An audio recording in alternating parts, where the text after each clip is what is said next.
Good afternoon. It is 1:02 p.m. here on the west coast of the United States of America.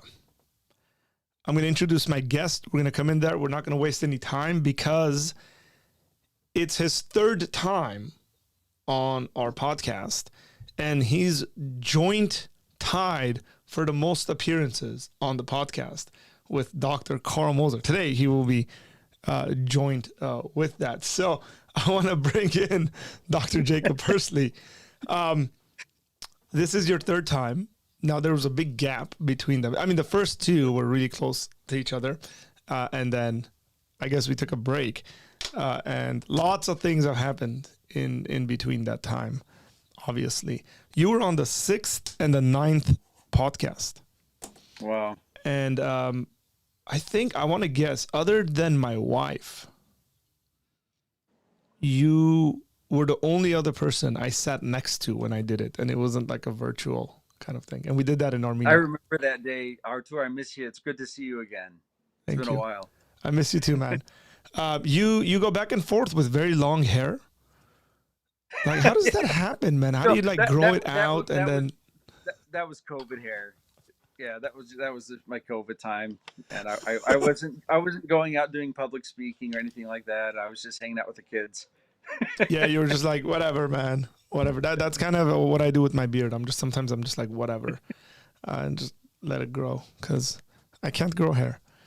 It happens. Jacob, it is midnight. You are in Armenia.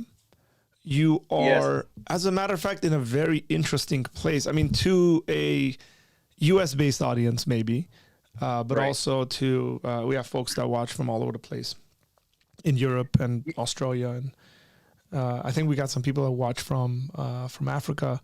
So where are you? Tell us. Well, maybe some of your listeners are Suave, but here they understand some languages. But literally, I can see a Persian village, an Iranian village from here, right through the mountains. I can see the lights of it. I'm at the border of Iran and Armenia, where we have a ministry center. I'm down here visiting, and it's midnight. It's quiet. I told you a little earlier, you might hear some jackals howling in the back or some frogs, but pretty much it's a quiet village right now. Haha. And you're in Armenia. You are on the border there with Iran. You're in the Sunnik region, which is southern Armenia. Southern Armenian. Agarak is the name of the town. It's the only border crossing between Armenia and Iran. It's a very strategic location, and it's a wanted area. The Azeris want it. The Turks want it. They've been talking about it for years, taking this area over for themselves, and we're going to be talking a little bit about Turks today too. Correct. So, just for some folks are new to the channel, they might not have seen those earlier podcasts. Tell us a little bit about yourself. You don't sound Armenian. You don't sound Turkish. No. And you're an American. Yes, sir. So I'm an American, whatever that means. I mean, like, I'm a mutt mixed of various European blends, and grew up in Arkansas, of all places. God's country. It's a beautiful place. Yeah, you've tried to convince me to move there. And from Arkansas to the Lord called me to himself when I was around 18. So it was a very clear conversion. I grew up knowing the Lord and going to church, but something happened that just shook me. And then I was calling out to the Lord, asking him for guidance and telling him I would use my life and my body for whatever he wanted. And he, in a short, led me to and gave me a burden to go to the country of Turkey, which I didn't know much about. So here's, let's stop there, because I know your story a bit. When was that?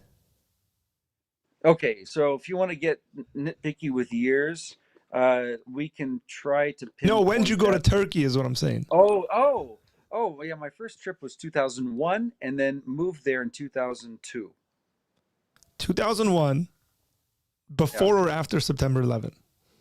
Oh, yeah, so my first trip to Turkey was in December of 2001. 1, so right after September 11th. That's correct. So And everybody thought we were crazy. exactly. So September 11 happens. That's People right. are talking about Islam. People are talking about Muslim countries, Yep. right? The U.S. doesn't know what's going on. And you're like, I think God's calling me to go to a Muslim country.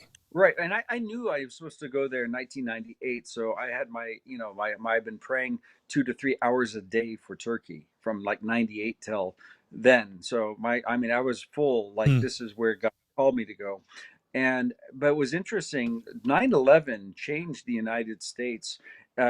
Actually, I remember in the year 2002, there was a study done, and the Quran was the most read book in the United States because of 9/11. Hmm. People were wondering, okay, if these were Muslims that did this, well, what does their book teach? So that put this huge emphasis on just even finding out what does Islam teach.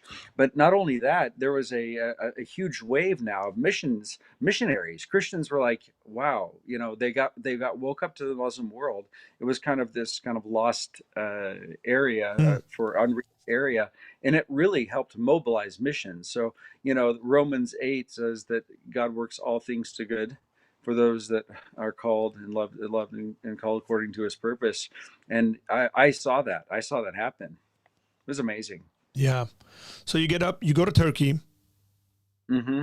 with your wife, Yes. and you spend how many years in Turkey? So we were there from 2002 to 2017. So around 15 years. 15 years in Turkey. Now, I suppose when you grew up in Arkansas, and even though you were in Christian circles and all that, Mm-hmm. how familiar were you with Armenians? I never heard of it in my life. Never heard of the country of Armenia. I never met an Armenian that I knew that was Armenian. I actually found out later on. I was friends with a really kind of a famous Armenian family, but Mm-hmm. didn't know that they were. They never even talked about it. So I knew nothing. And I have to be honest, like I grew up as kind of like this hillbilly redneck. I had 7 cows. I had 3 acres of blueberries. I mean, I shooting guns every day, doing stupid stuff, going out to the rivers, just doing what you do, as growing up in Arkansas. And we didn't have, there was no Google, there was no YouTube. You couldn't find information like we can today. And when I got this book called Operation World, and Mm. it's a book that you pray through different countries, giving demographics of the need, the Christian or spiritual need or lack of in those areas. And that's where I really was burdened for Turkey when I found it. It was the least reached country for the gospel in the entire world. And it has had that designation since 1978 and still does till Still today. does. Still does. Yeah, it's interesting. And so that burdened me. But then even when I moved to Turkey, I gotta be honest, I was like Armenians. I was like, okay, yeah, I heard there was You're some like the Christians up here. theology. No, I don't believe Yeah, that. exactly. Calvinism. Yeah, it took me some time when I moved to Turkey, it began to click because I was like, wow, there's a lot I needed to learn. I had a lot of education to catch up with. So my undergrad was in like theology, pastoral studies. So I was just focusing on preaching gospel, Mm. exegesis, hermeneutics, things like that. So my history lesson was on the ground. And then you pursued your education. I did, yeah. You got a master's in what? I got a master's in Muslim studies, and then one in master's in religion, MAR, and then I went on to do a PhD in intercultural studies, which was all And been very useful for our ministry. yeah, you wrote a very interesting dissertation. The title of it, Mm-hmm. which is discipling believers from a Muslim Mm-hmm. background. That's right. Why the heck are you in Armenia? Right, like Well, the thing is that you were called to go to Turkey, and Muslims and Islam is a part of the conversation. You spent 15 That's right. years there. You learn the Yeah. language. You speak Turkish fluently. Mm-hmm. You Correct. speak Kurdish, Kurmanji. I've seen you Kurman. translate Kurmanji. and interact in between like 4 languages. I've seen you like on the ground doing that. And then after 15 years, you get up, pick up your bags, and then cross the border. Arthur, it's not something that I really ever thought I would do, and I didn't want to. Hmm. We had some major issues in Turkey where the pastor, we had a Turkish pastor, an actual Turkish free person that became a Christian, was ordained as a pastor. It does happen in Yes. Turkey. We'll talk some more about that. And he not only was a very he's a great man, great preacher, great apologist, but had a love for Armenians and Armenia. Hmm. And he, among him and many other Turkish and Kurdish pastors, were very outspoken about the Armenian genocide. And in fact, he was very vocal. He said, "We committed this genocide. We need to confess this, and we need to make this right, and we need to have reconciliation over this subject." Which, if you do that in Turkey, as you know, but our viewers probably do not, it is illegal to say that the Turkish people, that the Ottomans, Turks, Yeah. whatever, committed a genocide. It's insulting Turkishness. They have a law about that. And so we, first off, the first strike about working in Turkey is, if you, of course, again, this is more cultural. It's not under Sharia law yet, like Iran is, that I'm Hmm. sitting a few thousand feet away from. Turkey, you should have the freedom to convert to another religion, but socially it's not accepted, and people are still killed for their faith. So here we have a Muslim convert, now a pastor, now doing apologetics, debunking and deconstructing Islam, and then our church and many churches like us, we are involved in these reconciliation meetings where Armenians now are meeting with Turkish Christians, and they're having and our pastor was a part of that. So our church, and then we were doing Kurdish work, which is even worse. It's like the Kurds are they have this terrorist group there Yeah. in Turkey, and here we are starting Kurmanji speaking churches, even one on Ararat. And so the government started to have some pretty big harassment. I don't need to go into the Yeah. details, but just safe to say, the Lord really led us to Armenia. And I never thought about coming to Armenia. I'd visited 4 times, but and I loved this country. I'm like, this is the most amazing country. I have peace here. I don't have this oppression like I felt in a Muslim land. I felt like I was with my family again. Like I felt like I was in Arkansas. I'm in Hmm. Armenia, but I feel like I'm in Arkansas. I don't. It's really a strange feeling, except for the language is different. So I just feel at peace, calm. It's a different atmosphere. It's a Christianized country. It has Christian roots, and so I've always loved the country. And then when we prayed and fasted, it was so. I was within a week after the Lord made it clear that we shipped our things from Turkey to Armenia, and we've been here since 2017 now. Hmm. So 6 years, and here in Yeah. Armenia. And you pick up languages like I don't know. I've never seen anyone like you. I've really never met anyone like you who has the ability to pick up languages. I watched your interview when you were in Korea. You're recently in Korea. Oh yeah, I was just in Korea. And I watched your little interview you did with our sister in Korea who's studying, Yeah, and try. she's doing some phenomenal stuff. And because you were speaking Armenian, I was like, dude, Jacob's Armenian. Like, it's convicting to me.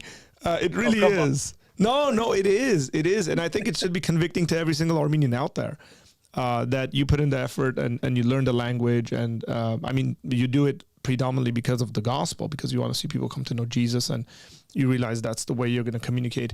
And Armenians love it when outsiders learn the language. It's just like it gives you a place in their hearts. In Arthur, this is my home now. Literally, Yeah. I don't plan on leaving here. I don't. This is my home, so I feel like these are my brothers and sisters. These are my moms and dads. This is my family, and I love people here. Yeah, and that's the cool. And your son, I saw he did some translation work the other day, and he's Yeah, it's nice. Yeah, it's so interesting when I see your son and his facial reactions, are so Armenian. Like the immediate I hear that a lot.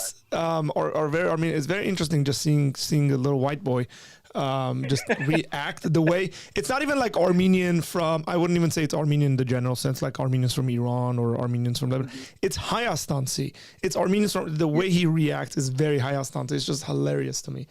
So But I'm astute to understand what you're saying, but I've heard that's from every Armenian I know. They're like, your son is just like us. I'm like, okay, that's great. I don't understand what you exactly mean, but I that's cool. I'm telling you, it's little like nuances in like eyes and head movement and mouth movement and stuff like that. It's phenomenal. But so now you've like been in the, I feel like God took you and threw you into the midst of chaos between these people groups. And people need to realize you love Turks. Of course. You want Turks to come to know Jesus. That's why you went and lived in Turkey and learned the language and want to continuously till today, obviously, reach Turks. That's right. And you love Armenians. Okay. Yes. Now I know you love other people groups as well, but because we're talking about the genocide. Yeah.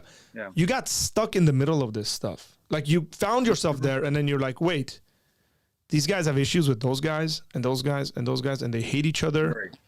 Right. And then I think you started doing research in that area. You've written on this. Yes. You've written some books and we don't have any links to that because it was taken down because of American political correctness. Actually, to be honest, it was taken down, I think, by Azeris and Turks during the 2020 war. I've got a whole story on that. It's from Amazon. I was supposed to speak for the workers at Amazon, and then some Turks and Azeris found out, and within a week or two of that, they got my speech canceled, and then I was off Amazon. Wow.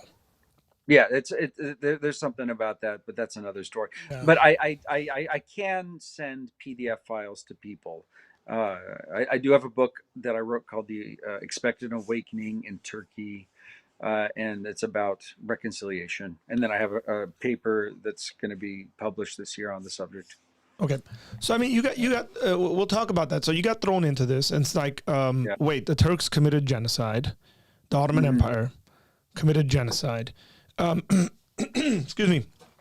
Now, I want to talk about kind of the academic research a little bit, and then talk about, you said my history lesson was on the ground, like interacting with folks, because there are regions of the world where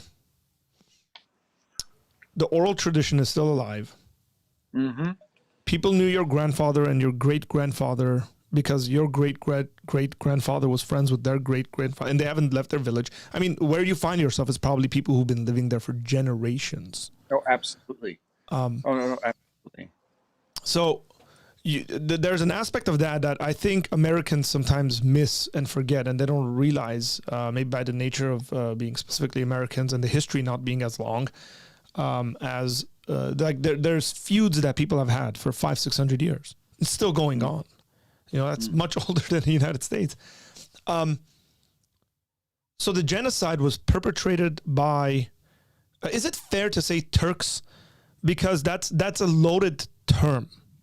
Yeah, you know, this is the thing about that, is that even in the very first massacres that were on large scale actually was not perpetrated by Turkic ethnic peoples. It was actually perpetrated by Kurdish tribes in the east. And that we're talking about 1894 to 1896, what they call the Hamidiye massacres that took place in Batman, which is in eastern Turkey today. So there was a lot of people that were living here. And again, not that every tribe and every village and every family joined in to murder the Christian populations. There was those that did not do that. Correct. That were against it. And save people. Yeah. Right. And exactly. Save people. So there's a revolution that happens in Turkey. The Ottoman Empire during this time period, just a little history lesson, folks. So this is the late 1800s, early 1900s. The Ottoman Empire has been pushed on all sides, essentially. They've lost the ginormous empire that they were, which was the caliphate, essentially. It was they're the descendants of the Islamic Caliphate. The Ottoman Empire loses all these lands, right? They lose their power in, say, the Israel region, right? The Levant kind of region. They were into Europe, kind of what Eastern European countries. And the Russians are on one side, the Europeans are on another side. And the people in Turkey, the Ottoman Empire, aren't very happy with what's going on. And there's a revolution that takes place. Now, before this, I mean, Armenians had been living on those lands for forever. Well, yeah, since 2348 BC. Yeah. How If you far ask do wanna go Armenians, back? they'll tell you Noah? since Noah got off the ark. Exactly, Noah, Japheth, and Japheth's descendant Ike. There you go. Yeah. Yeah. And so they've been living on that land. Were the Armenians involved in the Ottoman government? I mean, let's talk kind of, because this is an Islamic state, as to the sort of rights they had, the sort of rights they didn't have. And this isn't just the Armenians, by the way. There were Armenians, there were Greeks living in that land, because this Byzantine Empire for a very long time was there till the Ottoman invasions. The Assyrians have been living there forever. So now Assyrians, Greeks, and Armenians have a thing in common. Yes. That they're Christians. That's and right. they're in that land. But now they're under an Islamic caliphate. What That's did it right. look like legally for these Christian peoples? Well, they were called dhimmi people. And what does that mean? So they're kind of a lower class people that had their own separate rules for their own communities. But if they ever had to clash with the Muslim community, their testimony, whether it was in a law court, was half of that of a Muslim. And so they were not allowed to hold high positions in government. So definitely not generals, officers, high positions in any government position whatsoever. In fact, some of them, even different periods of time, had to wear different colors of clothes so you could differentiate between a Christian and a Muslim. Christians were not allowed to ride horses, to be honest, because if they were coming up to a Muslim and they were higher than a Muslim, that was disrespect, and the Muslims had to be higher in elevation, even physically, than a Christian. So Christians would ride donkeys or have to walk, or if a Muslim was coming, a Christian would have to cross the street and pass around him. They had to pay called a dhimmi tax, or a specific type of tax, jizya, to the Turkish Ottoman government, also to the Kurdish chiefs. So they had to do a double tax. So the Kurdish chiefs, like, give us money, we'll protect you. It's kind of like it's extortion kind of money. And then the Ottomans were saying, you also have to give us that. But the reason we're making you pay more money and extra taxes is so we will protect you. Okay, it was protection money. In other languages, they call it a head tax, which is basically, if you don't give this tax, you're going to lose your head, which is really the case. So there was a lot of things that rules that they had to follow. They were not allowed to build their own churches. So Christians were not allowed to build churches. They were not even allowed to repair a church. Say a brick fell out of a window. If they got caught doing that, there would be a penalty for fixing a church. So they had to go through a whole process to even try to figure out, how do you get a brick that fell off to be fixed. You couldn't display crosses. You couldn't proselytize. If you were a Christian and you wanted to grew up with a guy down the street named Ahmed, and you wanted to share about Christ, it was illegal to do that. And if you did, and it came out, your family could be punished for it. And they did communal punishment. So there was, and not, oh my gosh, you're not allowed to own weapons to defend yourself. And so, I mean, there's a lot of nasty stuff going on because of that. But that's so enough. Here's a question, I think, just again, because scholarly stuff is important, and people usually come back and say, well, what he said wasn't, X, Y, and Z. How much of this is due to Islamic teaching on how to respond and react to non-Muslims within a Islamic dominated state, especially when there's Sharia law and so on and so forth? I mean, this is the Ottoman Empire. Let's not forget that. How much of that is Turkish Islam? You're right. There's a unique component to Turkish Islam, as we will see what happens later on in this story. Or it's just like a cultural stuff in regards to Kurdish chiefs saying, hey, man, like we're in power, we can do this. Right. So we're going to do it.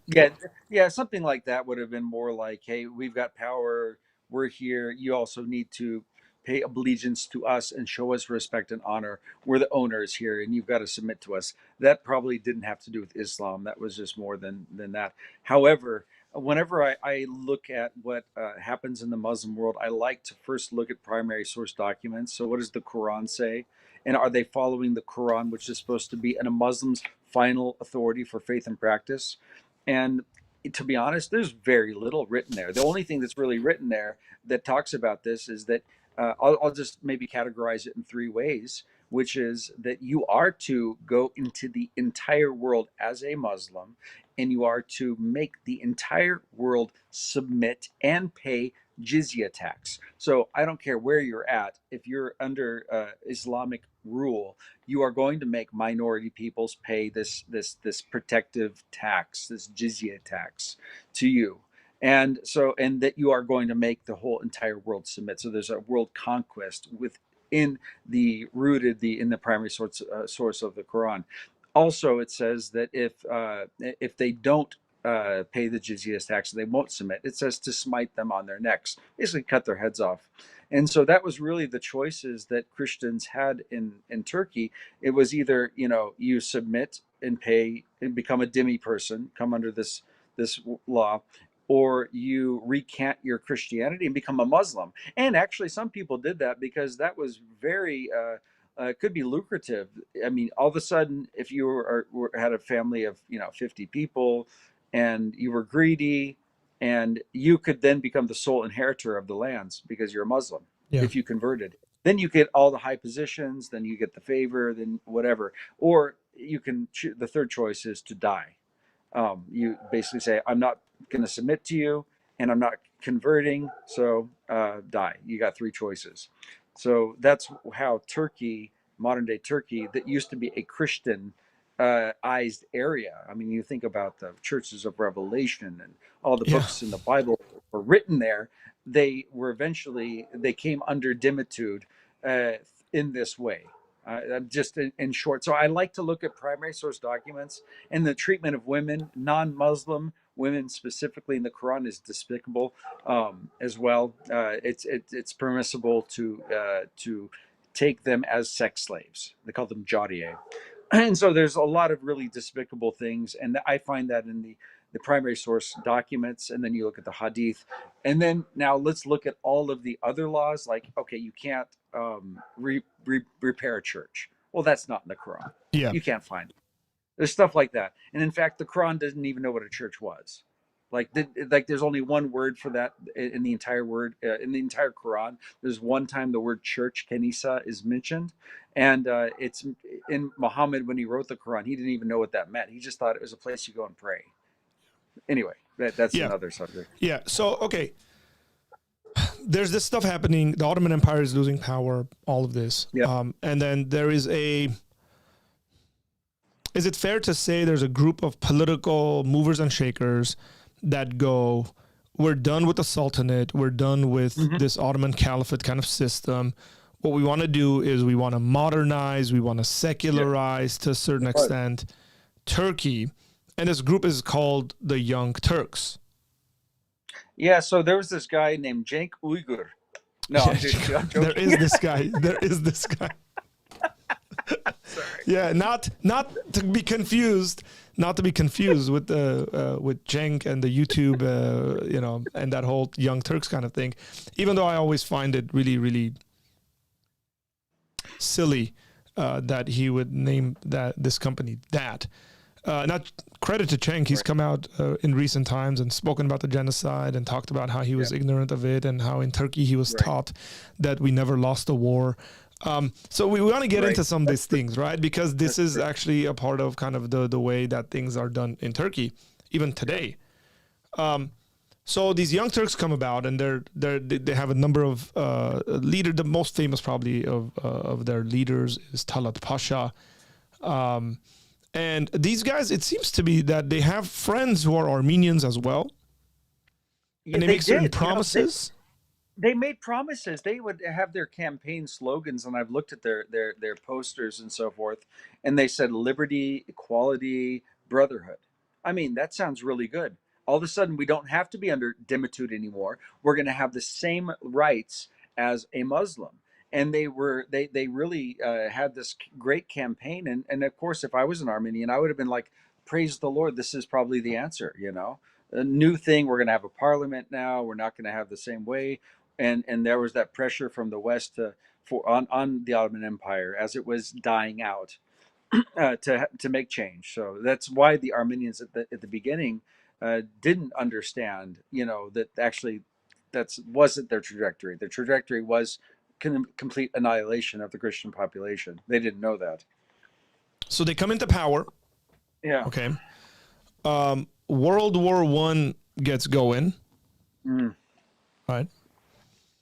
And within that time period, all sorts of stuff it's chaos in that part of the world. Yeah.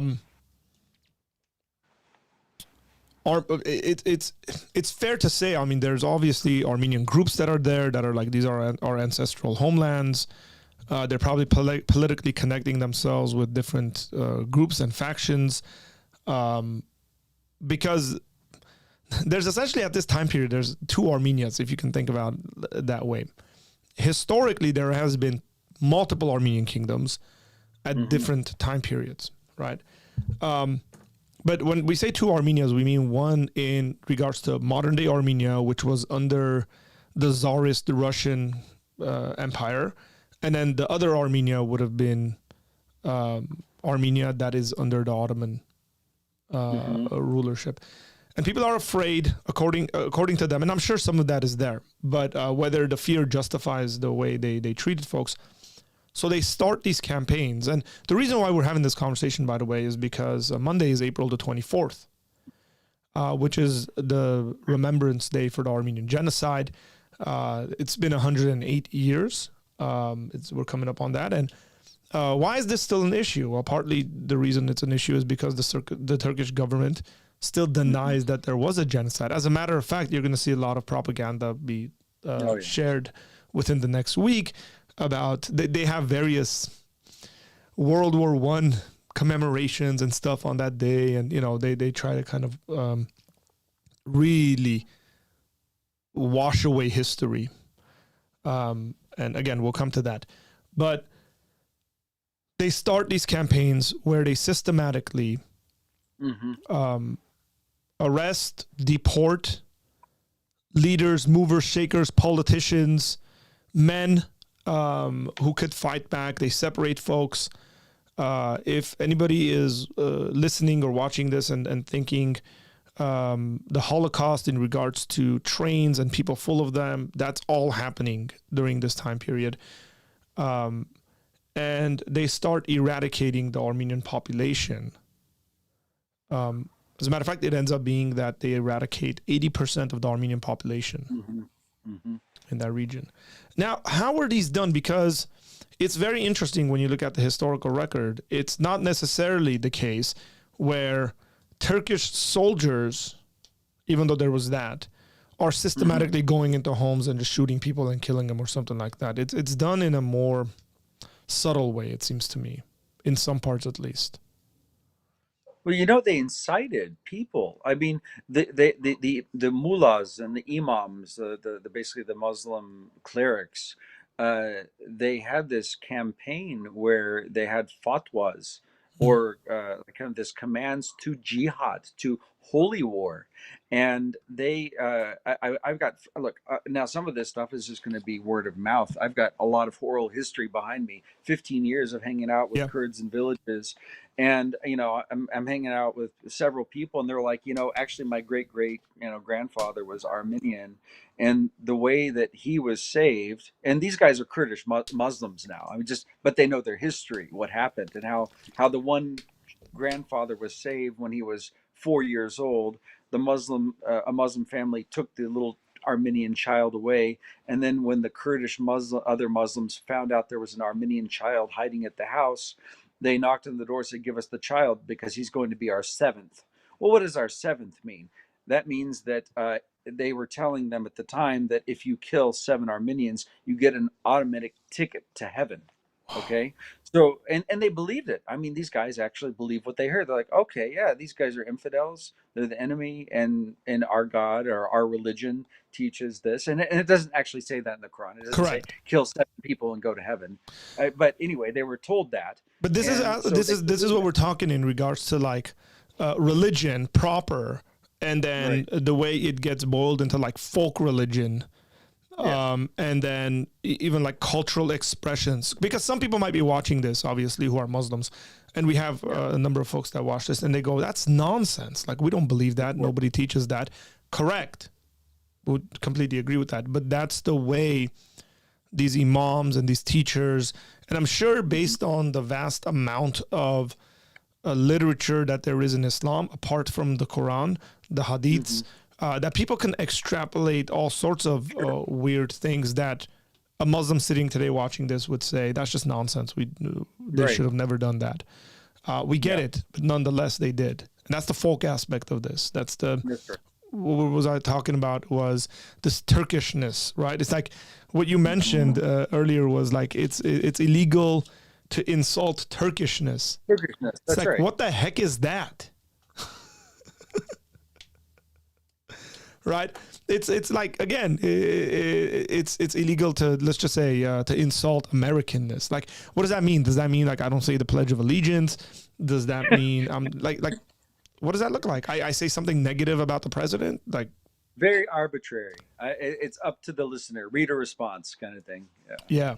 And so there's folk aspects of this, right? There's folk religion is, when you study missiology, you realize folk religion is a different sort of thing than religion proper. And there's all sorts of different influences. So so they incite people, there's villagers, there's all sorts of, there's people who might have their eye on your land, who take advantage of this. So it's like a genocide that is maybe a bit different. I kind of see the Armenian Genocide as a combination of, say, what the Nazis did. Right? We're using all the YouTube banned words, by the way. You know, what Hitler did, and then maybe what happens in Rwanda, which is like this inciting of people groups. Like, it's your average person, it's your neighbor. Right. That is now like picked up weapons to kill you rather than a soldier coming in there and doing that. Even though the death marches into the Syrian deserts and all that stuff, that seems to be done by government officials. You know, and this is the thing. I've studied the Tachir, the Techir laws and the it's Iskan Kanuno. It's the laws that they passed that was the legal way that they confiscated their lands and then made them go on these deportation walks. And when you read the Turkish documents about it today, they're like, we did this because we're trying to cover their expenses. We needed to compensate so we could take care of them in hospitals and feed them along the way. I mean, they have completely brainwashed their people today and rewritten the history.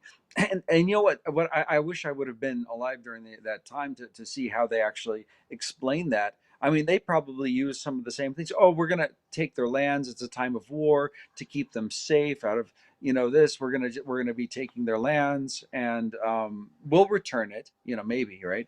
Yeah. I mean, they said all these things to make it look good for them, that we're using this to take care of these Christian minority communities that we're going to deport. And so they look at all of this as a good thing. Like today, if you go to Turkey, they're like, oh yeah, that was a great thing. We tried to help them.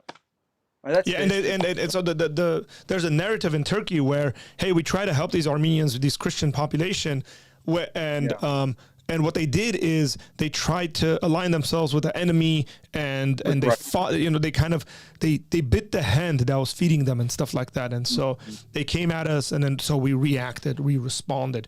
Now that begs the question as to, what did a pregnant woman, let's just say, do in regards to that you had to rip out the baby from her and throw it over a cliff and stuff. Like these are again stories that we hear quite a bit. Well, and it's stories that we hear from them, not just look. So I've been in the Armenian community enough that all I have to do is I sit down with an Armenian for the first 5 minutes. I'm like, tell me, do you have any roots in Western Armenia? Where did your Papiks and your Tatiks, where did they come from? Okay, then everybody has a genocide story. I mean, they're all Mm. tragedies, and then there's at least somebody that was saved, and that's how they were able to continue to today. But now ask the same question to a Turk or Kurd. Now, if they're a Turk in Istanbul, if they're a Turk in Ankara or Izmir, they're city Turks. I Yeah. mean, they don't. It's they're going to the bar, they're going to the cafe, they're having a good time, whatever. You go to the villages where these people haven't left. So especially the villages, because Armenians Yeah, were like predominantly populated, right, yes, in the east. that's right. Yeah. Okay, so you go to those people, and boy, they got stories. I mean, they're like, yeah, we took our guns, we took our bayonets, and we put their babies on top of our bayonets until their blood ran into the rivers. And these are people that are recounting stories they heard from their grandfathers. I mean, and they're not hiding it. And there's graves that are uncovered that are Armenian graves, and I was like, yep, that's what it was. Uh, I remember one time I was in Syria and close to Derzor, but not in that far into that region. I was just across the Turkish and Syrian border in a town called Amude. It's the province of Al Jazeera in Syria, and I was hanging out with some of my Kurdish friends. I was doing evangelism there, and there was this huge mound, this massive mound. Okay, Mm. and but before I saw the mound, I was in my friend's room, and his friend, and he had a human skull on his shelf. Like I'm looking at your shelf, I see the head of a philosopher, probably. I can't really Correct. Yeah, tell. it's Socrates and Homer. Okay, okay, there we go. So on his shelf, there was a human skull. I looked at it, I was like, dude, I'm not gonna say his name. I was like, dude, what is that? He's like, oh, that's an Armenian skull. I'm like, you mean like a real, like a human? Like what? And he's like, yeah, I'll take you to the graveyard tomorrow. Like it was a mass grave. So he took me there, and it was just like it's still there today. Okay, so anybody can still go, and it's like a crime scene. So it's just this mound of bones just sticking out. So they murdered them and just piled them. He said, yeah, we all know this. This is what happened here. Wow. I got story after story. So I mean, like from the ground, on the ground, everybody knows it happened. Now, if you're in the academic world in Turkey and you've been fed all this propaganda, and you're from basically elementary school on till whatever, and you're hanging out in your University of Ankara, you've got your degrees and this and that. You have no idea. You haven't spent uh, hours and hours and years going from village to village getting stories, finding out that, because if you did that, then you uncovered it, then you're going to be probably not only defrocked from your academic position, then you're going to probably be tried for insulting Turkishness if you uncovered it. So anyway, there's some issues there. Yeah. Yeah. And there are those. There's Turkish journalists who are Muslims. There's Turkish. Taner Akçam is one of the guys that really, and he can't return to Turkey because of his academic work. Yeah. And there's been people who kind of sit there and say, hey, like, stop this. Let's own up to it. Let's try to see how we can get past this, and so on and so forth. Yeah. But it's always shut down. So you mentioned something that I've heard from two people, and I would say these two people are probably on opposite ends of stuff, and they're both Turks. Maybe I'll get a sit down with at least one of these guys. One of them being Cenk Uygur. Okay. You would probably say his name a lot better than I would. Did I say that right? Is that how you say It's it? Cenk. Cenk. Uygur. It's a J. It's a Jen. It's a J. Cenk means war. Okay. So it's like the Uyghurs, the Uyghur people back from like. correct. So he's like, his name is super Turkish, like original Turkish. Yeah. Correct. And then the other one would be, I'll just refer to his YouTube name, would be the Apostate Prophet. Oh, yes. Yeah. Right. I know what you're talking about. Now, it's very interesting because I've heard both these guys talk about the genocide. And Cenk, there's all this stuff, right, about him writing things or writing a paper in university where the genocide didn't happen. But I've watched his stuff on the Armenian Genocide and recent stuff where he says, no, man, we just didn't know any better. They literally taught us. We in our entire history, the only war we lost was World War One. I think it's World War One. Maybe. Dude, no, he's exactly right, and that's one thing that I would agree with him. I don't know how many times I've been to the War Museum in Istanbul. It's like 4 stories, massive. It'll take you 10 hours to go through, and even World War One, they were the victors. I mean, literally, their emphasis in World War One is the Battle of Gelibolu or Gallipoli, which, and then I mean, I don't even want to go into that. That's another subject. But my point is that he's right. That it's always like that. They've never lost a battle. We've conquered the world, and we brought peace to the world. That their whole purpose is we brought peace and prosperity and harmony to the places that we took over. So that they look at themselves, and they still look at themselves as that way. This is still propagated. I can. Oh man, I got so many stories. Okay, so yeah, we can talk about this. What I'm saying is, you get 2 people, and I don't know what the apostate prophet's kind of political views are and stuff like that. But Cenk is no Christian, obviously. Right. Neither is the apostate prophet. I mean, his whole thing is talking against Islam. And both of these guys think that one comes at it more like politically and culturally or something like that. The other one comes at it from a religious perspective and saying, hey, no, this stuff gets propagated within Islamic teaching. But there is, when you look at it from the Turkish side, you go like, it's shocking to me, right? Because for me, it's like, as far as I can remember, it was like taught to me that this is what was done to us. To have an alternate history, I don't even know how to conceptualize that, not have access to real historical facts. Because I've gotten to study whatever I've wanted to study and learn true history. But sometimes I watch like North Koreans who like escape and speak about this stuff, where it's like, I remember, this is kind of anecdotal and funny in anecdotal in that sense, where I think it was during the World Cup, and the North Koreans had posted their like World Cup scores. And I think they beat Brazil like 4-0. It was hilarious. It's like, we beat the Brazil, and the only team that they had tied, I think it was a 0-0 tie between them and China. It was just hilarious, right? And you look at this, you go, these people don't know any better, because every single thing is controlled. Now, but that's not the modern day Turk. I mean, the Young Turks, the revolution that happens with the Young Turks, right, is not modern day Turkey per se. They do this genocide stuff. They go through the war. They lose the war. World War I was a major defeat for Turkey. Okay. For Islam. Correct. And as a matter of fact, you can go and research as to what the Treaty of Versailles. You can research what the European powers were planning on doing to Turkey to punish them. Essentially was to reorganize the map of Turkey. Yeah. And one of the things that they were going to do is they were going to give that whole Kars region, like all the way to the Black Sea. That whole region was kind of going to be grafted into Armenia, because people realized in Europe that this is Armenian lands. You can just type in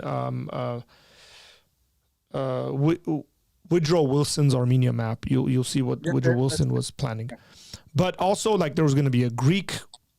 The Greeks were going to get a portion of that. There was going to be a Kurdistan, I think, that was going to be established, if I'm not mistaken. That was promised as well. There was a Kurdistan that was promised, and the Kurds today, always refer back to that, because they say we still don't have an actual state, and so there's this. That's why the infighting between the Kurds or the Kurdish political parties trying to establish Kurdistan as a country has been going on now for a long time. So there was a plan, but there's another revolution that happens in Turkey. This one, right after World War I, is even a more secular revolution. That takes place. And this guy is the founder. The guy who does this is the founder of modern day Turkey. His name is Everywhere. Yes. he actually starts using. I think he's the one who introduces Latin That's right. letters. He That's correct. goes from the Arabic letters to Latin letters, and this is Ataturk, That's right. which is another like really really Turkish name. Yeah, it means father of the Turks. It's kind of like a nickname for him. I mean, Yeah, it's Mustafa Kemal, but yeah, yeah, Atatürk Mustafa is Kemal. the Yeah, father of the and you'll Turks. see his statues everywhere, and airports named after him, and stadiums named after all of that, right? So, but one thing I learned, as a matter of fact, maybe in the last like 8 to 10 years, I just wasn't aware of that they had internal trials, Mm-hmm. sort of like the Nuremberg trials in Yes, Turkey that's right. after that revolution, to Yeah, prosecute those who did the genocide, that's right. right? And that's part of the reason why a bunch of the people who committed the genocide, the leaders, political leaders, ran away from Turkey, Mm-hmm. and they went to Germany and various places in Europe. Yeah, that's right. A number of these people were assassinated by Armenian Mm-hmm. political parties and movements. That's Maybe right. the most famous one would be Talat Pasha's assassination by Sogomon Yes. Tehlirian. Yes. And yeah, so that happens in Germany. And then there was a trial of that, and he was released. Sogomon Tehlirian ended up moving to the United States, and living Yeah, in it's very Fresno. similar to what the Jews did when they hunted down the those that were responsible for the Holocaust. Yeah, I mean, same thing. it's almost the same thing. And I mean, they made movies about this stuff, guys. Yeah. There's movies in the U.S. that they made about the Jewish folks that were hunting down Nazis in Argentina, and Mm-hmm. so okay, so We were um, talking about worldview about this, and this is one thing I wanted to add. So since I see a really bad trend in Turkey, Artur, it has to do with education, and this happened in the year 2002. Actually, after I moved there, a guy named Tayyip Erdogan came into power, and he's been in power ever since I moved to Turkey. And it's I've 20, watched. 21 years. Yes, he's like a He, Putin. he he was the mayor of. Was he the mayor Yes, he of? was the mayor in the 90s, and then he was in prison for a couple of years because of his radical Islamic tendencies. He basically wrote about jihad and all this stuff, and then he got out of jail. Said, "I changed my So ways. I no longer Jacob, want here's to believe that." just to understand the political landscape of Turkey. Sure. Um, Pretty secular state since Ataturk. Yeah, Ataturk can tell this guy, tell Tayyip Erdogan.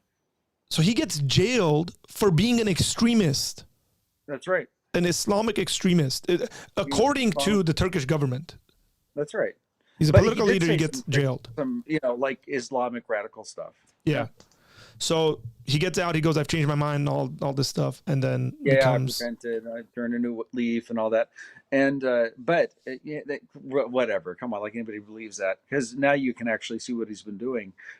He's been implementing slowly through using democratic means Sharia law, and that's exactly what the Fethullah Gulen movement does. That's what their framework is. I know he would disassociate himself from them right now, but Mm, he's taking the philosophy from it and using it.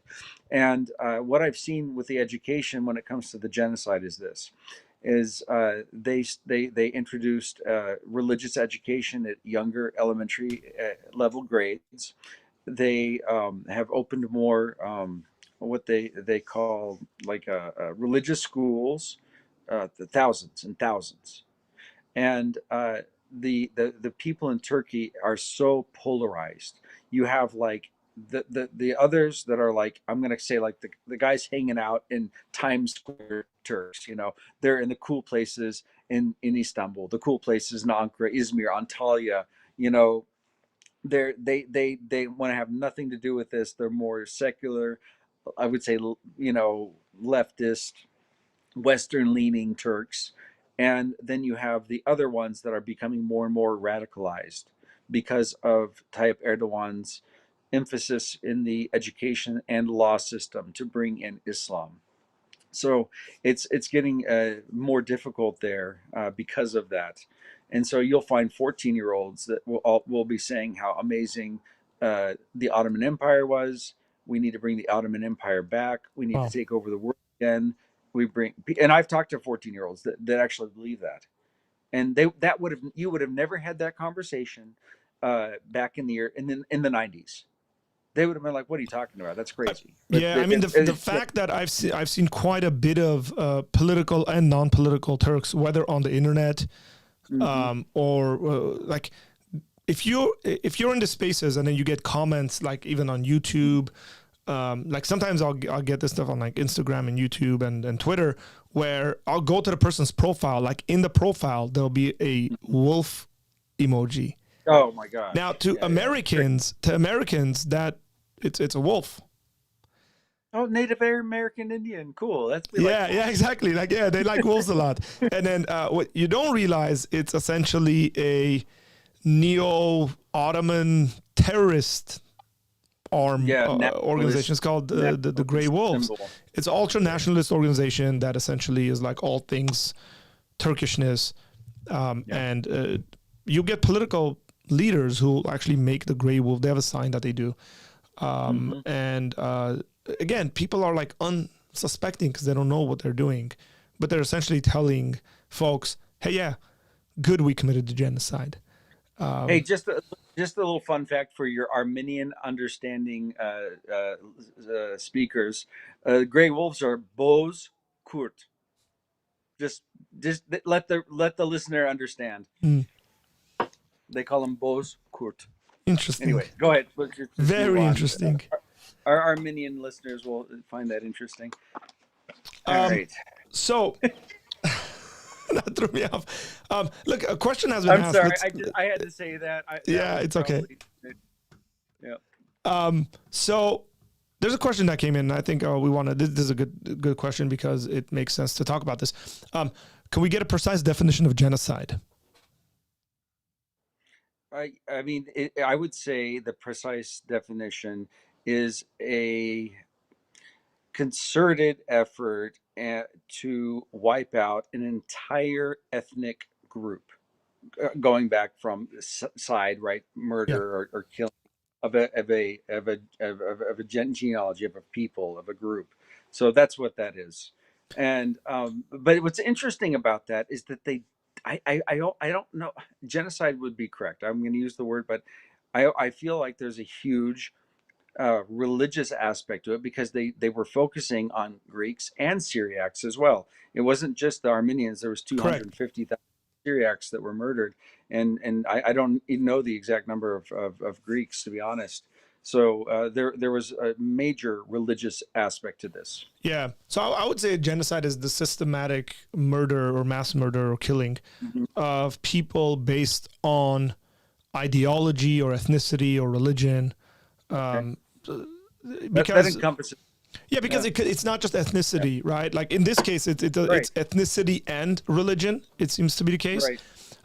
But there's lots of genocides that happen in like a tribal setting. It's like we're going to kill that tribe. Again, Rwandan genocide is something you can look at. And the various Eastern European stuff in like Albanians and Bosnians, Croats, and folks around them. So there's a lot of this stuff that it's important to know that it is because of ideology, ethnicity, religion. It's because of that. Okay. So that's very important to speak about. The because of matters. Okay. Because of matters. Okay. Turkey's secularized, sort of, kind of. It seems like it's going back. Back, yeah. In a weird neo-Turkish. It's weird to me because I want to be fair to Muslims of the Arabic sort. Yeah, I understand what you're saying. Right? Like, okay, you're like, you just said you're like 1,000-something feet away from the Iranian border. Like, Islam in the Iranian sense is very different Oh than yeah. Islam in the Arabic sense. Now that's predominantly because of Sunni Shiite differences. But Turks aren't Shiites. There might be pockets of them. They're Sunnis, but there is a, like you said, there is a elevation of Turkishness. This, could we call it Islamic nationalism? Yeah, I mean, they think that they're going to restore the caliphate, and that's their job. I mean, they actually have a term for this, and they believe that I'm going to say this, but I think Erdogan believes he is this century's basically um, prophet or apostle for Islam, and they believe this kind of elevated, this person's going to be chosen to take the charge and lead, and because of the influence of the Ottoman Empire, it's like, and because Turkey has had a lot of influence political, they've got military now, and all of this, they're kind of this strong country. They're trying to exhort their influence. In various places, And by the way. Turkish try to exert its oh yeah, influence in Syria, yeah. various places globally. There's also something else that comes into the picture here because of this Turkishness sort of thing, which is commonly referred to as the pan-Turkic kind of ideology. This was really popular in the early 1900s, which is to connect all the Turkic peoples. Yeah. Now, you mentioned the Uyghurs of that the Chinese Southwest China, yeah. the Chinese government was persecuting because of Islam, right? And so you got they're Turkic, and then you get all these other countries that are Turkic. That's right. Let's name them, a couple of them. Well, yeah, we can go to Uzbekistan. We have Kazakhstan, Turkmenistan, and I mean, there's a country then, called Turkmenistan, guys. exactly, Turkmenistan. Turkmen. Right. And then there's a weird country in the middle of that that's like Turkic, semi-Turkic, Iranian, Shiite Muslim called Azerbaijan. It's very interesting. Yeah, I mean, and just where I'm at, this area, it's Iran. I can see a village from here, Iranian village. That's not Persian. That's Azeri village, by the way. All of the villages on this border, there's 86 villages from a 3-hour drive from where I sit. That's Azeri. And there's 10 Ethnic major cities. Azeris. Ethnic, yeah. And that's Iran. So that's called Azerbaijani Iran. Correct. In their geography, and then I can actually see a mountain right over here. You can't see, I'm surrounded by mountains. It's dark right now. That's Nakhchivan. Literally, I've got Nakhchivan right there, and that's Azeri. And then Azerbaijan, the country you're mentioning, is about 30 miles this way. Like if I just go 30 miles that way, and I'm in a corridor that would actually connect this pan-Turkic idea that you're talking about. Yeah, which gets propagated by all sorts of political. I mean, there's Turkish Turkish media has put maps up of like that portion of Armenia being like in Azerbaijan or Turkey, because then reconnects everything. Hey, interesting question. So Nakh-i-Jevan is an Armenian term. Nakh means before, right? Or comes before. Yep. Ijevan, right? It's just north. It's a city just north of Nakhchivan. So it means before you get to the city of Ijevan. Correct. Yeah. Which is a place in Armenia. Okay. Is there a meaning of this? In the name of the place is called Nakhchivan. Sure.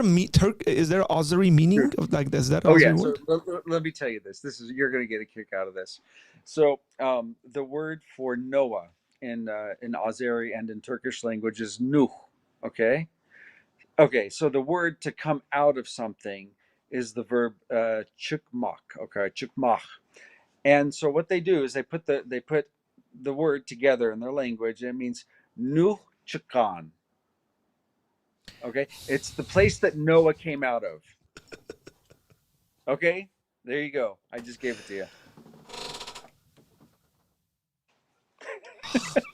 Okay, so for those who don't know, it's like when you look at what's funny about this is that like they're like, I went to Jersey, I visited New Jersey, and then there was some names of streets and towns and stuff like that. I was like, that is not English. So I asked my buddy, I was like, what is this? And they were like, oh, this is Native American. Like they've kept the Native American names and so on and so forth. And then like, it would be funny if like some American linguist kind of guy get up and took this Native American name and then said, no, what we're seriously saying, this is what it means in English. It just like has nothing to do. Let me just break this down. Van, which is in modern day Turkey, Right. is where the Armenian capital was at one point in history. Van is a huge part of Armenian history. Lake Van, so on and so forth. And Nahije Van has a reference to Van. It is so Armenian in its name. Yeah, Where capital of Armenia, Yerevan, Yes. Van, everything, come on, guys. Yeah. It's silly. Good try, but no cake. Okay, so we've talked modern Turkey. I want to talk a little bit about some stuff you've been involved in, because again, you are a missionary, and you're a missionary to Armenians. You're a missionary to Turks. You're a missionary to whomever God puts in your path, because that's like you are. That should be all of us, but you got it. Yeah. By the way, we got a friend here that says he pronounced his ch really well. I don't think he knows that you speak Armenian very well. Okay. Say something.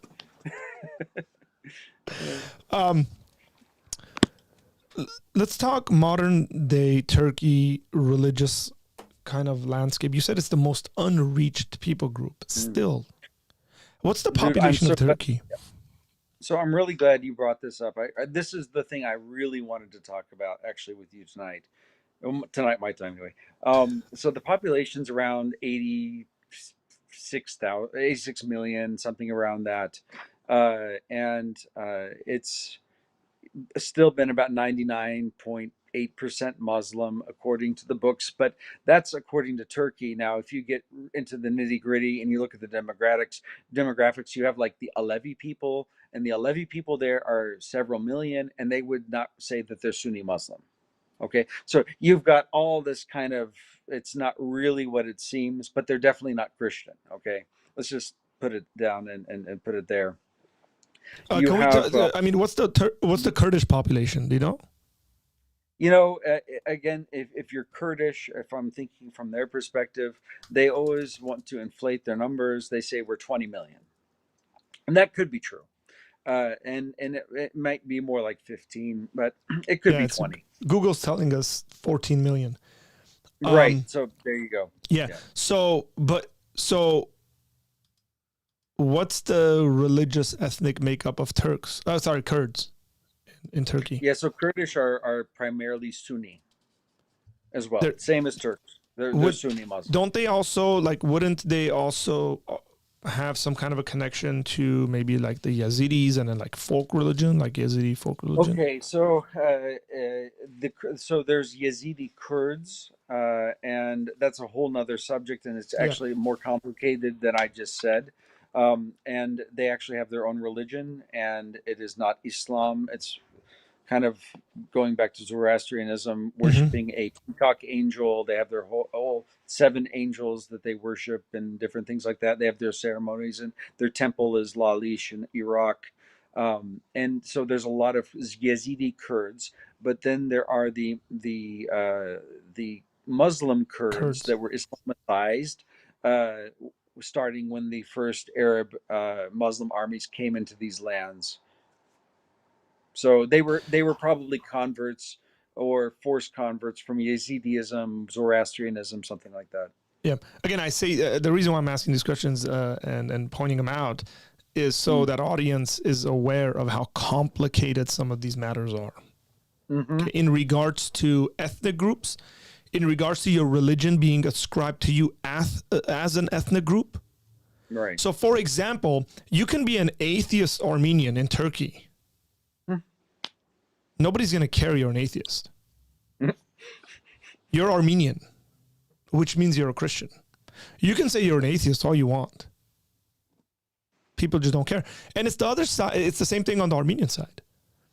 Right? Like you mentioned kind of tongue-in-cheek kind of joke. You said Turk who became a Christian. Yes, it does happen. You're saying that predominantly for our Armenian audience because some of them are sitting there going, don't ever believe that. I've yet to this day, like, try to convince my dad. My dad, his adulthood, he came into adulthood. Into his adulthood, grew up in Iran. Wow. Okay. And I tell my dad, oh yeah, like a Persian, like there's a big Christian movement in Iran. People are becoming Christians. And he says, don't ever believe it. And I go, but Dad, they're like giving up their lives for Christ. He's like, Right. no.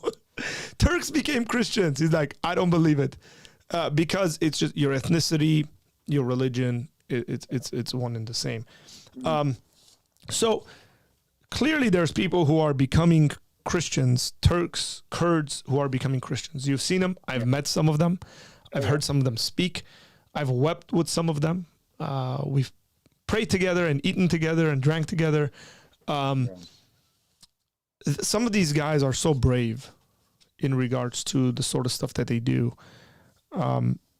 It's just phenomenal. But one of the things that's really been placed on their heart, and this is like cross-denominationally amongst Christians, like you get like, I think you get like Turks that are like very Pentecostal all the way to like not, who are on the same heartbeat when it comes to this issue. Right? Which is very interesting, is that they want to meet Armenians, talk to Armenians. Tell us a little bit about that, because you've been involved in this from the very beginning.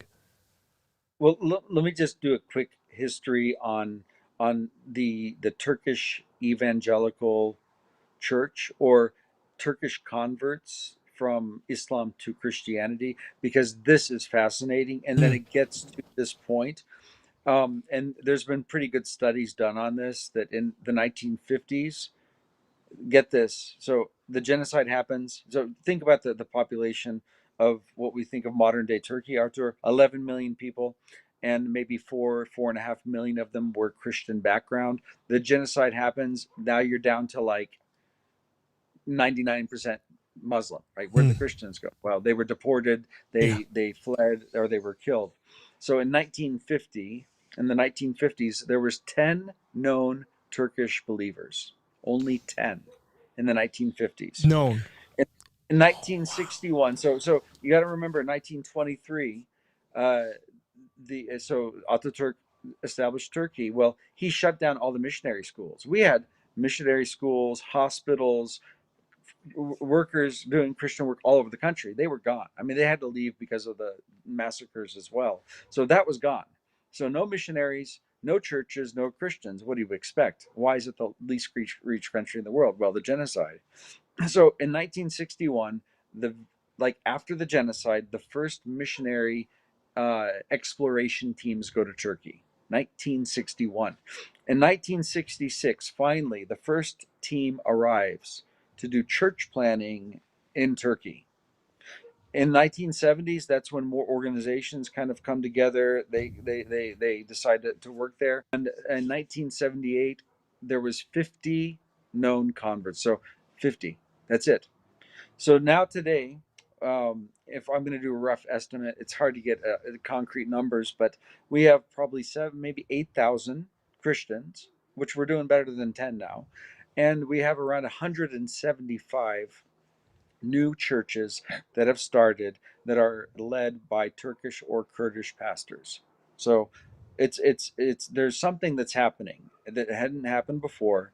And among those pastors that you had just mentioned, there has been this conviction. I was just reading a quote by a guy named Bob Blinko, or Robert Blinko, who wrote a book on missions work in Kurdistan. And the quote, and when I read this years ago, it just struck me. He said that one day the Kurds will realize what they have done, and they will turn from the devil to Christ, and they will weep, or they will cry for what they have done. Okay, that's what he said. I got to see it happen. What he said, I saw happen in 2014. And I think it was around May or April. I was in Istanbul. I was on Istiklal Street, Istiklal Caddesi, Taksim, downtown, okay, Istanbul. And we were having a meeting with Kurdish Christian leaders. We had maybe 20 of them gathered and there was a few other missionaries with myself that were all working and loved these guys, encouraging them in their work. We did not plan this. uh, One of the men was started to talk about the role of their forefathers in the genocide. And then one began to speak, another began to speak. One spoke up and said, he said, they said, what have we done? Here we're believers now. And it was like something just happened in the room where everybody just broke out weeping for 20, 30 minutes, maybe longer. I mean, bawling and crying out to God for mercy on their families, because their families are not all Christians, crying out to God for their lands, for their people, for their villages, for their cities, that God would save them. And as saying, our people didn't know what we were doing. We were ignorant and we massacred all these people. And here I'm with these missionaries watching this, like, what's going on? Wow. It I was got goosebumps, amazing. man. It was amazing to be there that day. I'll never forget that. It just the spontaneous, like, confession and just this conviction, and it's really helped them in their ministries, I think, to I don't know, to take a next step. Like, when you humble yourself before God, He lifts you up.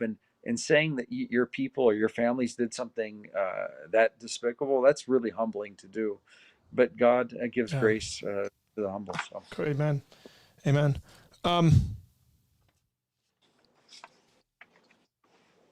Now, one of the things that you mentioned, but I want to go back a little bit in history. Okay.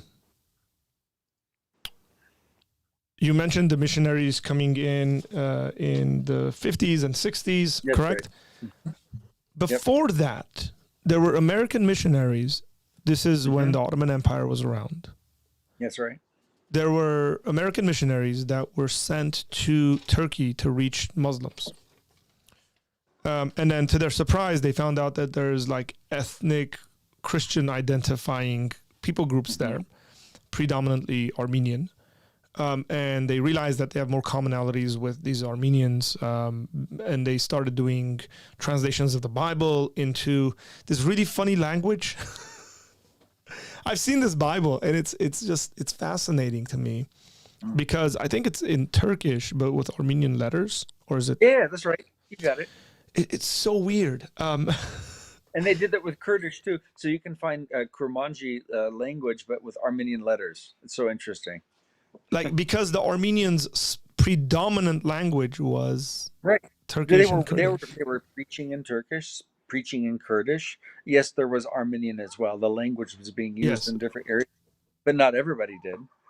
Yeah. No. And so they started working with these folks. As a matter of fact, some of the stories that we have about the genocide were these missionaries. And it was these missionaries that ended up saving lots of orphans, and then sending them to the United States or to Europe, various places, getting them established in the Middle East, because they had outposts in different Middle Eastern countries.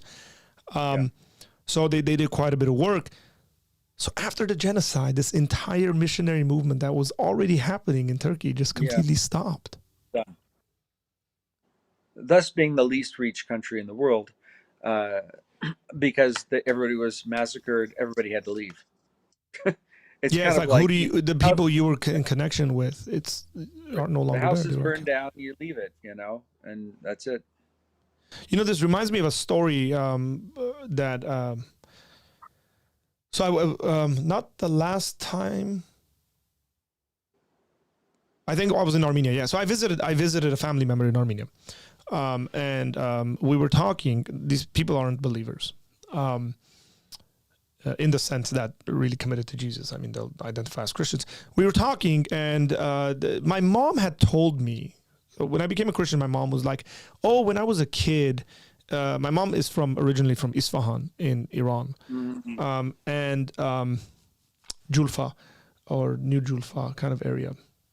Seriously? I'm really close to Julfa right now. Yeah, I know. That's awesome. Oh my gosh. Dude. So my mom told me that in that region there was a British missionary, Anglican guy, And I said, can you tell me about him? And she said, well, I don't remember much about him. I know he was British. She didn't even know like what denomination of Christianity. She just said he was a Christian. He was British. He always wore this long robe with his, collar. And then he rode a bike around everywhere. And I was like, okay, that's cool information to know about him. And then she also said, I think he was an expert in cuneiform. And I was like, okay, cool. So I go to Armenia, I visit my family member, and then because she's from the same region, this lady that I was visiting, and I go, my mom told me about this person, like, do you remember anything? And so she told me some more info. I Googled this guy. I find out about him. He was a missionary in Iran for a very long time. I think he wrote the textbook on like transcribing and translating cuneiform, like Iranian cuneiform. Okay. Like it's still being used. I think it might be in like its 17th edition or something like that. And then the way I found out it was this guy is that in the article that I read, it was to kind of honor him, said that he was a biker in England. And then when God called him, like everybody remembers this guy riding a bicycle everywhere. So which is my mom's story, whatever. So they had established a hospital. This is my family member telling me the story. They had established a hospital. His wife was the main doctor at the hospital. And I said, well, what about like their missionary efforts? Were the workers of the hospital like British? And she said, no, they were all Iranians. All the nurses, everyone around were Iranians, and they had all converted to Christianity. Wow. So this guy was doing like some amazing work in Iran. And then the revolution started happening, and they got him out of Iran. I think that he has a phenomenal story. I read. But I said, what happened to those Iranians? I said to this lady that I was talking to, my family member, I said, what happened to all these Iranian Christians? She said, when the revolution happened, they just disappeared. I was like, oh, like villages, like this entire village were believers. Killed them all. This is not 2,000 years ago, guys. This is not 1,700 years ago or 60. This is 50 years ago, 40 years ago. Right. Again, they're Iranians. This is Iranians killing Iranians. This isn't even, right? Like, it was just, again, for me, it's like, of course, they're going to go after those folks, because who better reach other Iranians than Iranians? Like, who better reach Turks and Kurds, other than other Turks and Kurds, but before that, Armenians who are very good friends with Turks and Kurds, right? So again, to me, like if I'm going to come with a kind of a spiritual lens and look at this and then take into consideration what Paul says, that our battle is not against flesh and blood, but against principalities and powers, like what would the devil do? Well, yeah, you'd get it at the root, try to stop stuff like this. The cool thing is that he hasn't been able to stop it. I heard a talk here that I don't think I will ever forget. I forget sermons very quickly, by the way. I should say that. I don't even remember sermons I preach. Very rarely do I, like, you come to me the week after and they're like, hey, what'd you preach on? I'm like, I got to look at my notes. I don't know. I'm not going to name him, but this is a Turkish pastor who gave a sermon at our church a number of years ago. And he said, he preached out of the Esau and Isaac's, Jacob's story, Esau and Jacob's story. And he said, he's speaking to predominantly Armenians. And he said, we have stolen your birthright. And it was, again, a part of this kind of reconciliation stuff. And I was like, dude, like I've never heard anyone say it better. And he said, we've stolen your birthright. And then here are the things that we did in order to steal it. And unless we repent for it, I don't think the gospel is going to go forth. Folks should know, by the way, that the Esau and Jacob story ends well in the Bible. Like the brothers reconcile. Like we always talk about how like the conflict is there, but at the end of the story, they actually embrace and reconcile. And he said, but we've stolen your birthright and we should repent. And he said, but the spiritual seeds that you guys left in that land is beginning to sprout. I was just like, whoa, man, like this is phenomenal stuff.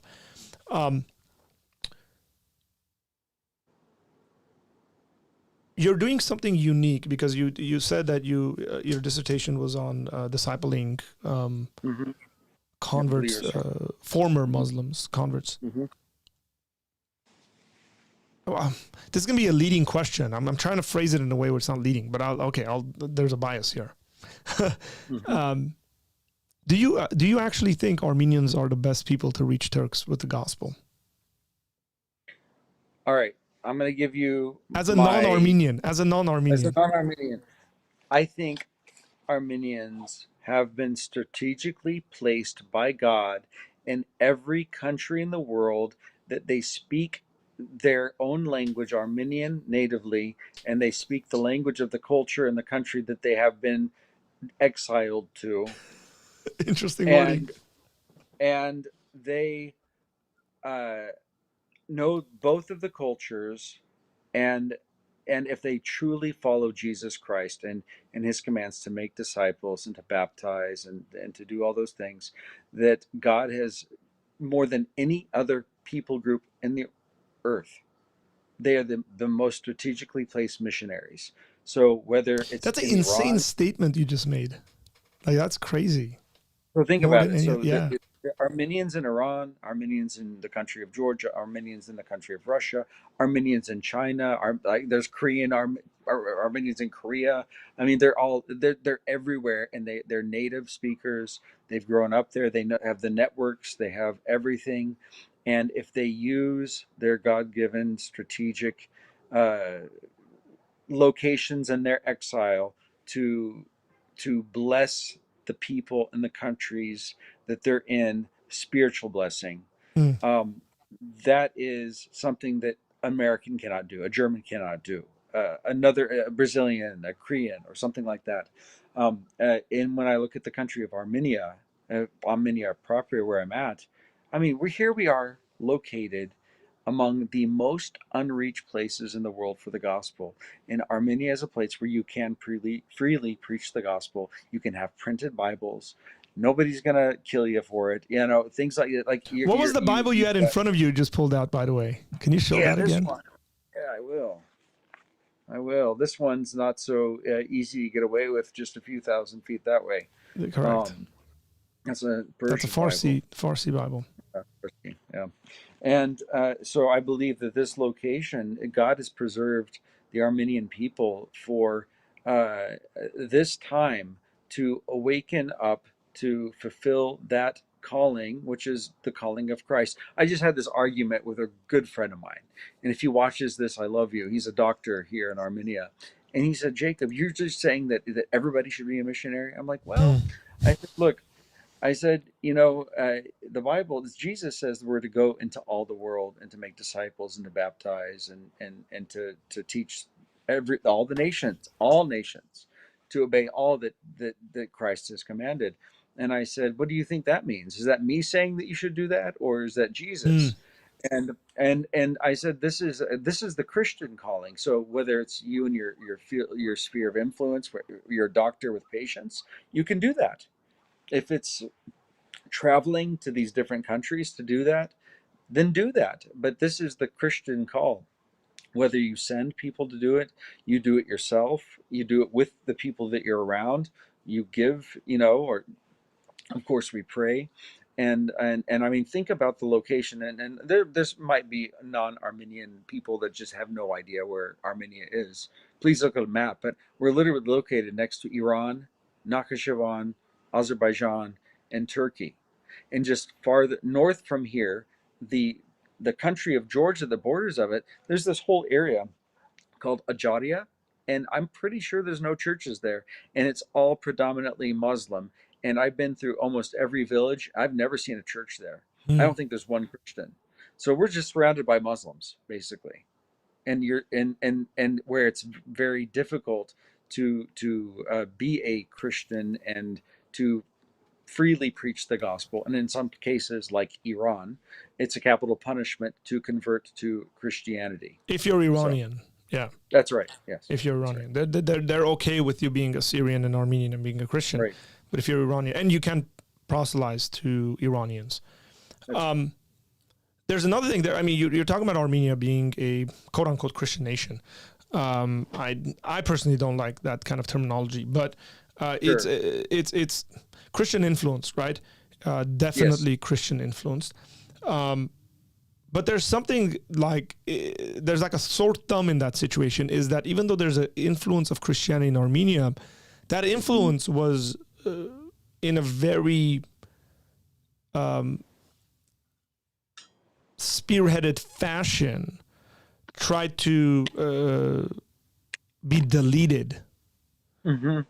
by Yeah. the communists, by the Marxist Leninists who really worked hard at getting rid of Christianity, not only in Armenia but also in Georgia, other Eastern European places, to even certain extent in Azerbaijan with Islam. I mean, Hmm. Azeris Hmm. Hmm.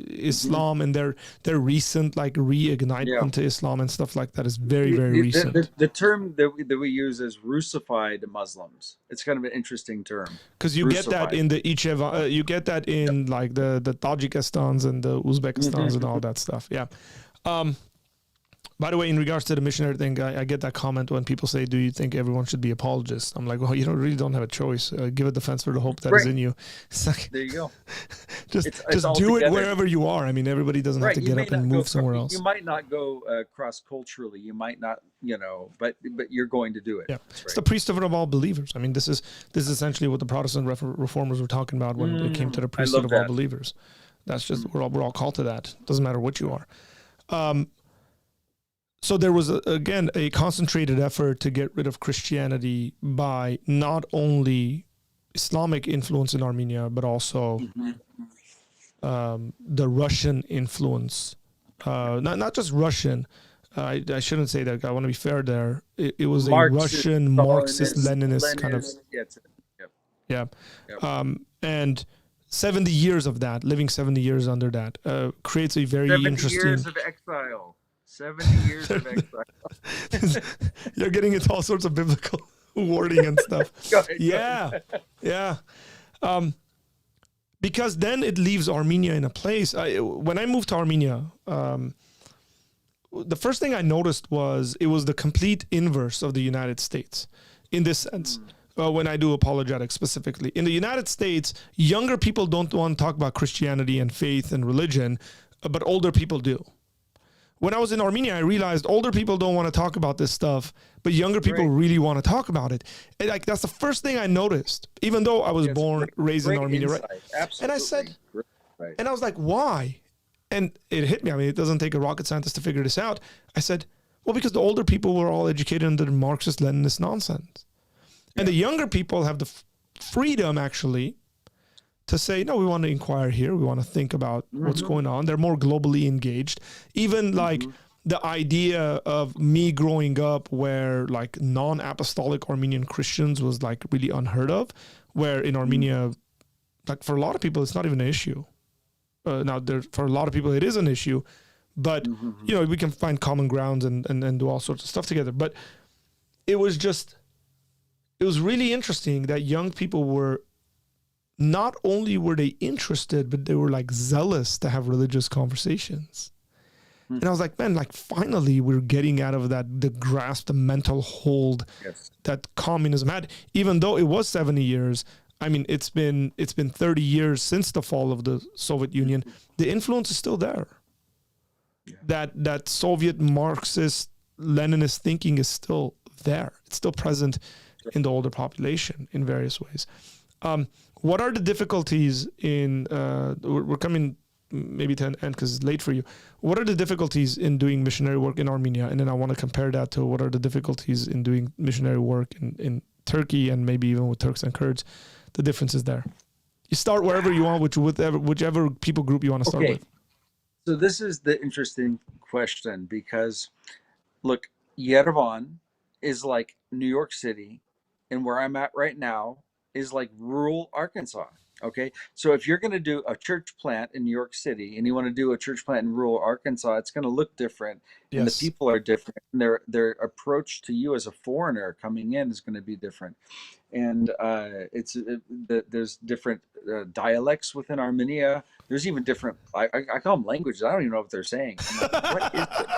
I don't know what Like they're saying. You're right.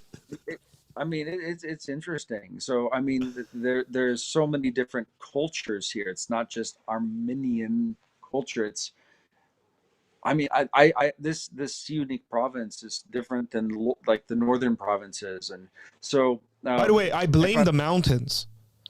yeah, of course, Yeah, because people like live like in valleys and on mountains, and it's like they yeah, don't engage with other people.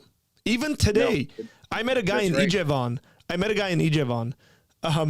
We actually did this tour last time we were in Armenia last year. We went from Yerevan all the way to Gyumri, spun around, and came back down to Ijevan. And then I told him that we were in some of these places up north, and this is like a 40-something-year-old man, and he said, "Oh, I've never left Ijevan." Yeah, yeah, And I was shocked. I was like, "You have a car?" He just like, there's no need. And like they get stuck in no, mountains. That's, by the way, linguistic development kind of gets impacted by that yeah, as well. You just start speaking a certain right, dialect yeah, and it stays. Go ahead. yeah. Sorry, that was. So let me just make it short. So I tell you, Artur, I have never in my life experienced the welcome and the encouragement from ordinary Armenians in doing missions work. I, I literally, I've got people, the people that pump my gas. That's because they pump your gas for you here. They're like, "We're just so glad you moved to this country. We're here." I'm like, Wow. "Oh wow, thank you. Like that's really nice of you." Like I can't imagine in America somebody comes like comes from Iran and say, "We're so glad you moved here," and like the people here have just been so warm, welcoming. I so many people just willing to help, do anything. I had my car broke down today and I took it to the guy over here. He went just over and beyond to do anything for me.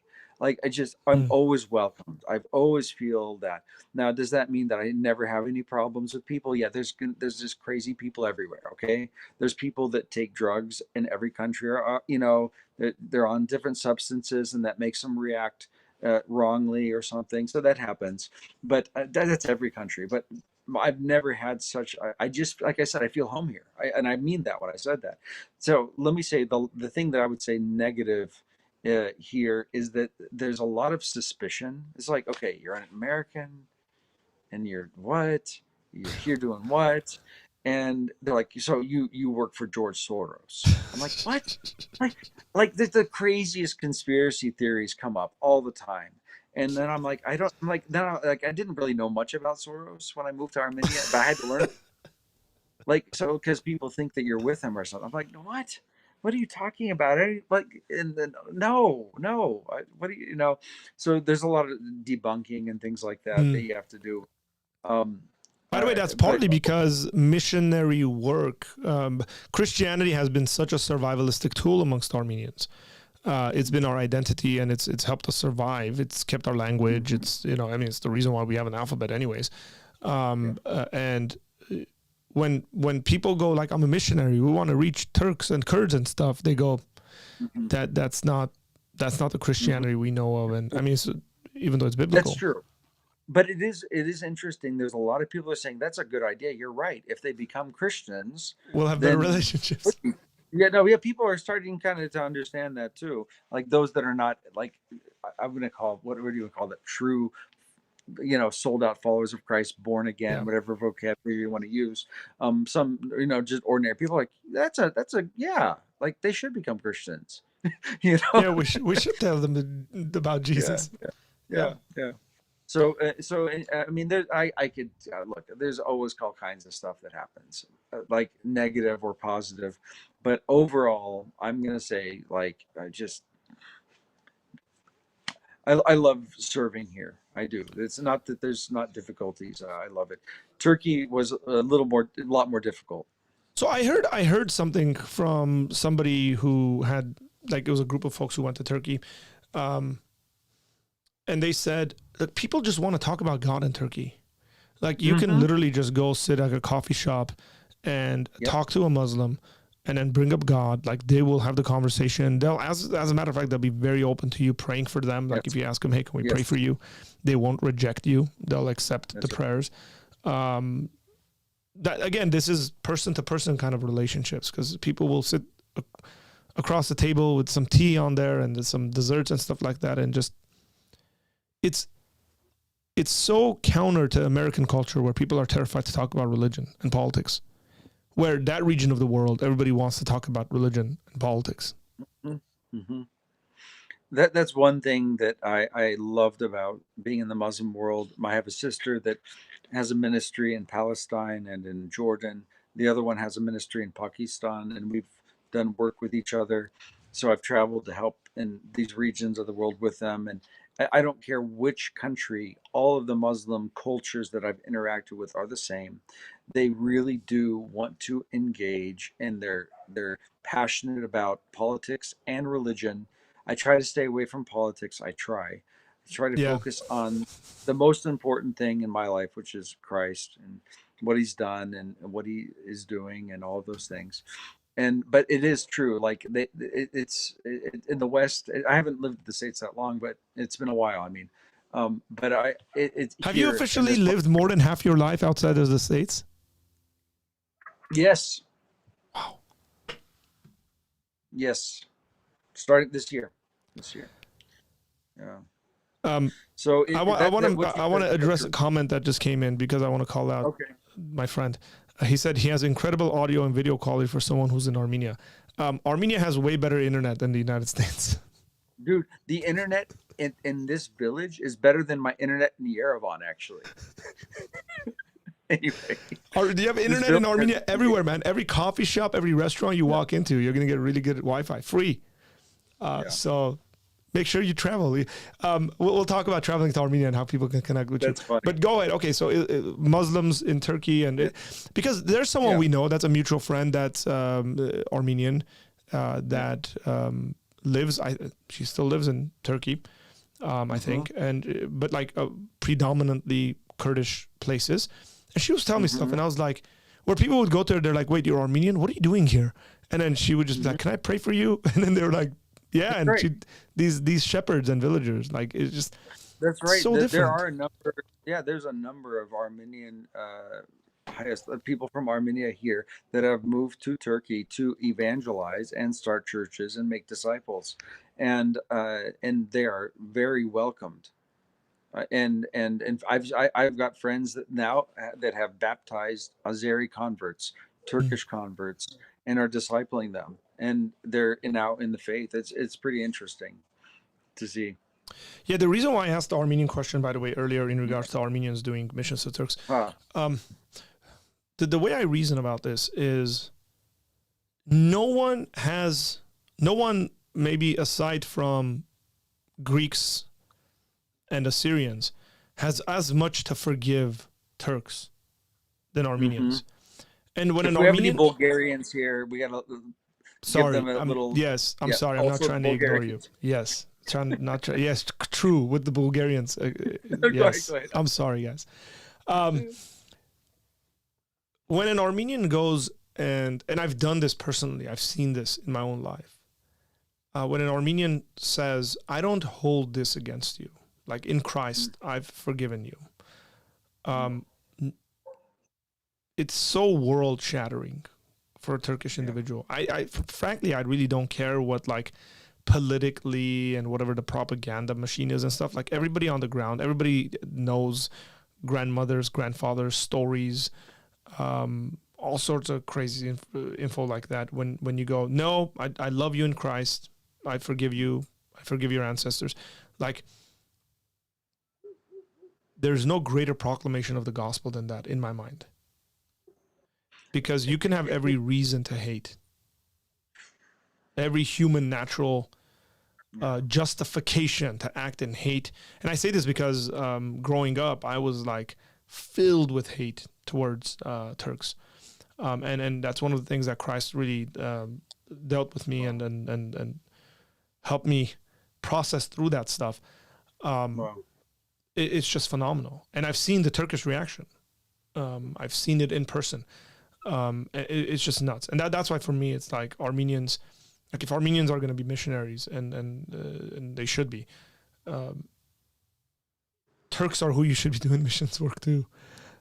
It's something else. It's beyond kind of the rational explanations of what happens, because it hits the emotions and the history and all of that gets carried into that.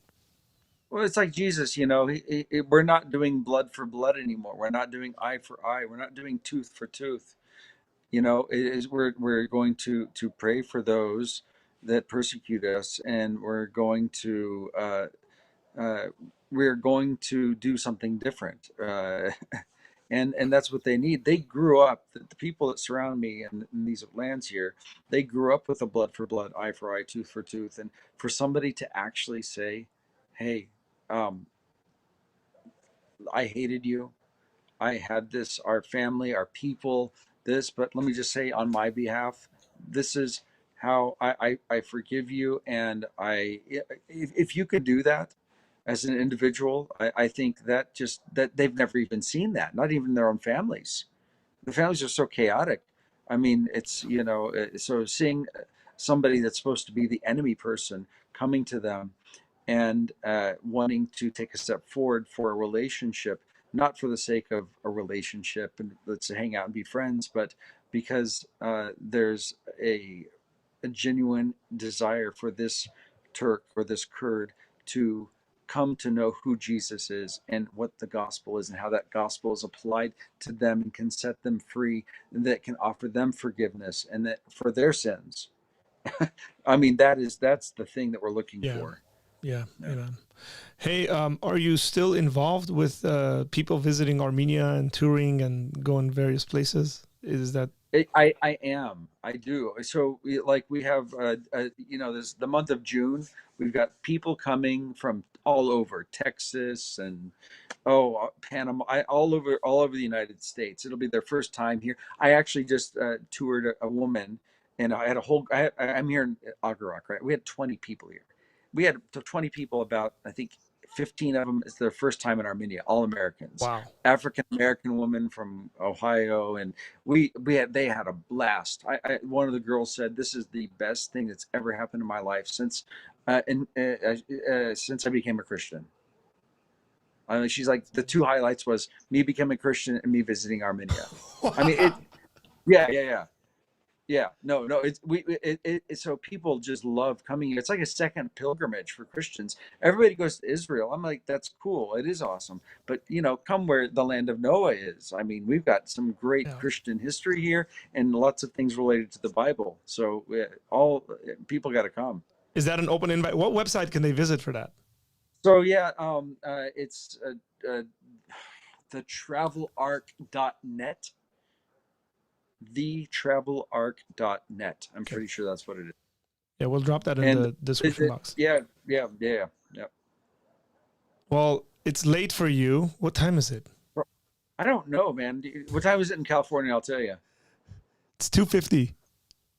So it's So it's 1:50 really, a.m. it's got to be like 2 in the morning or Yeah, yeah. something. I It's don't know. 1:50 a.m. for you.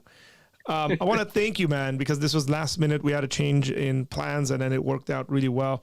I want to thank you. I want to thank you for coming on, but not only that, I want to thank you for the work that you're doing in Armenia, because I know this is not the intent and that you have, but I think and I feel like these are things that are going to be told and retold in Armenian households for generations to come about that one white guy from Arkansas who ended up coming and living among us and learning our language and eating our food.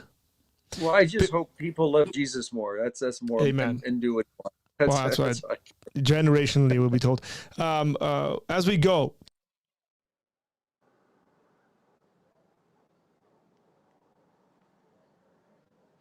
What's that? Oh man, I lost him. I lost your audio. no, okay. Oh, Can you there. tell? Okay, we're back. Can you tell us what your favorite Armenian food is? Yes. Wow. I like this thing that they have that they usually serve during fall, winter time. It's rapama. It's like in a pumpkin. It's rice, fruit, nuts, sweet. It's really good. That's a Yeah, hard that's dish, man. I'm surprised. That's a heavy dish. yeah, yeah. Well, it's like one of those like holiday things you don't Correct. rarely ever get. So I think that's kind of why I like it. It's a special, very special dish. Yeah. Comment. Chosh. Are you chash Uh, eater? well, it's um, uh, what I do is I take the thing that looks like meat, because to me it just looks like snails. I take the snail part out and I put that to the side, and I'll put the lavash in and I'll eat it without the The slime part. the meat. But people love that. The It mil- is meat. it's I bone just marrow. can't. I can't. I It's just bone can't. marrow. I just can't get over the texture. We just had a men's we just had a men's Yeah. retreat where we had chashat, and Oh man. some guys opted out and some guys had chash for the first time, which was great. But no, you can take the slime part out, and then it's You're good. You're good to eat the rest of the glue. It's, wow. So our pastor, actually, we got you gotta meet this guy. You've met him, I think, before, but he said, "Thank you so much for being up so late. Thank you for the work you're doing in Armenia. May the Lord continue to bless your work." Amen. Thank you. Have them pray for me tomorrow. I gotta drive back to Yerevan. It's like 9 hour drive. Is it relatively? I mean, there's been some serious stuff that's happened in that region recently over the last couple of weeks. There were some Azeri soldiers that came over. There's one guy that's being prosecuted because he killed someone at a copper mine. All that stuff's happening around you. People getting lost and like. There's an interesting one I watched on your Instagram. Well, your Instagram handle is what? Ambassador of the King. Yeah.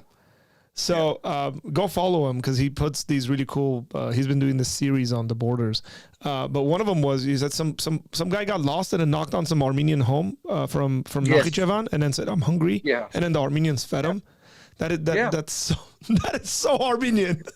Oh, I just laughed too because I was in the village and I was like, seriously, that's what happened? He's like,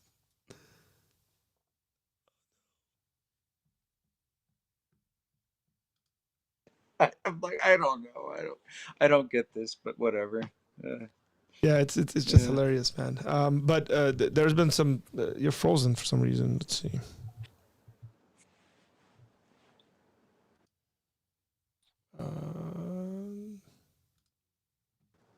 He is frozen, but we're ending the podcast. Jacob, hang on the line. I'll talk to you. Let me end this, and then we'll keep talking a little bit.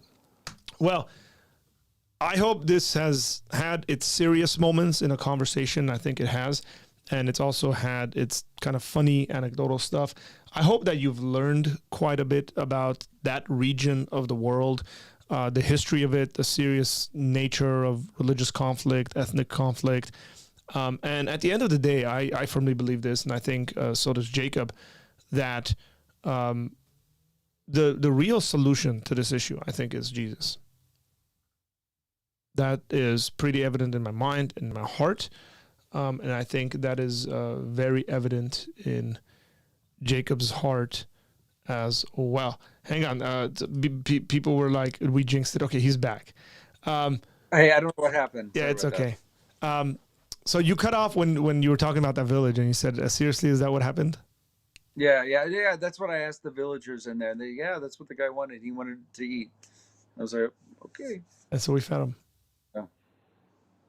But it's just there's all kinds of stuff that's happening over here, all kinds of threats and things like that, and people do need to pray for this country. Correct. Because I'm sure a lot of people in your audience know of Armenia, but if they don't, it's a small country that some big players want to attack and take pieces of it. So, correct. And there's lots of interconnected geopolitical stuff when it comes to the U.S., Iran, Turkey, Russia, Ukraine. There's all sorts of similar stuff that is like obviously in our attention because, for example, a lot of people talk about the Ukraine-Russia thing that's going on, but not many people talk about the Armenia-Azerbaijan thing, Azerbaijan being backed by Turkey and Pakistan.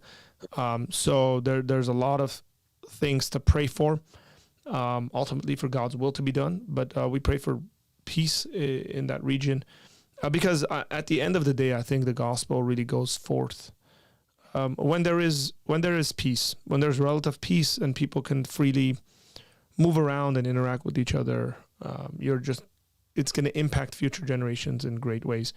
So if you're a Christian and you're praying and you specifically pray for countries, put Armenia on your list if it is not already on your list. Okay, ladies and gentlemen, appreciate it. Thank you very much. Thanks for hanging in there for about 2 hours. And I will see you guys tomorrow for our live Q&A. Take care and God bless.